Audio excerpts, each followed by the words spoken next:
গোলাপবাগে জলজট সমস্যা, পথ অবরোধ কংগ্রেসের। পৌরসভাকে রীতিমতো হুঁশিয়ারি নেতৃত্বে। পূর্ব বর্ধমান জেলার শহর বর্ধমানের গোলাপবাগে জলজট সমস্যা ঘিরে বুধবার পথ অবরোধে সামিল জাতীয় কংগ্রেসের পূর্ব বর্ধমান জেলা নেতৃত্ব। অভিযোগ, গোলাপবাগের একটি আবাসন থেকে নির্গত নোংরা জল রাস্তায় ছড়িয়ে পড়ে। জনজীবন তাতে দুর্বিষহ হয়ে উঠেছে, ফলে ভোগান্তিতে স্থানীয় বাসিন্দারা। এই জলজটের সমস্যায় পড়েছেন মেডিকেল কলেজ, হাসপাতাল, স্কুল, কলেজ, মসজিদ এবং মন্দিরগামী সাধারণ মানুষ। দ্রুত নোংরা জল নিষ্কাশনের ব্যবস্থা না করলে পৌরসভার চেয়ারম্যানকে চেয়ার ছাড়তে হবে বলে হুঁশিয়ারি দিয়েছেন কংগ্রেস নেতৃত্ব। প্রায় 1 ঘন্টার বেশি সময় ধরে পথ অবরোধ।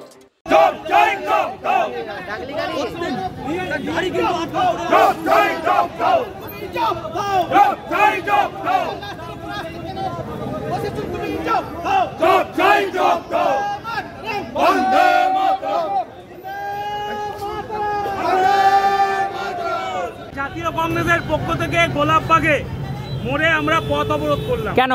বহুদিন যাবৎ, মাসের পর মাস ধরে মমতা ব্যানার্জির উন্নয়নের যে জল, সেই জল আজকে রাস্তায় সুইমিং পুলে পরিণত হয়েছে। সেই সুইমিং পুলের জল, নোংরা জল আজকে সাধারণ মানুষকে নাবিশ্বাস তুলেছে।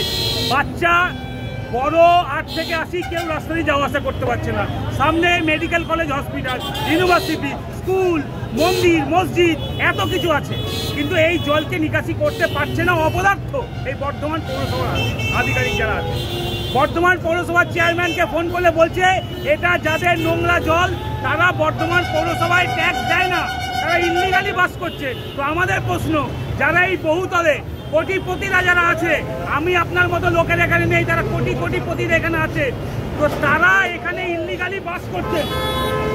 ইল্লিগালি যদি বাস করেন, তারা ট্যাক্স না দেন, তাদের জল সাধারণ মানুষ যারা পুরনো বাসিন্দা, যারা ব্যবসাদার, খেটে খাওয়া লোক, তারা কেন ভোগ করবে? কেন এখানে একটা ইয়াং ছেলে কেন বাইক নিয়ে পড়ে যাবে? যদি কারোর প্রাণহানি হয়, তার ড্রাইভার কি আজকে প্রশাসন বা এই অপদার্থ পৌরসভার চেয়ারম্যান নেবে? সেই জন্যই আজকে আমরা অবরোধ করলাম।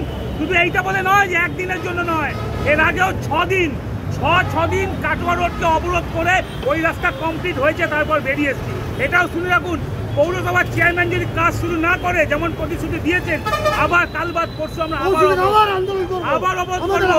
যতক্ষণ না এই জল সরবে, চেয়ারম্যান ওই চেয়ারে সঠিকভাবে বসতে পারবে না। লিখে রেখে দিলাম। কতক্ষণ অবরোধ করেছিলেন আজ? প্রায় 1 ঘন্টার উপর।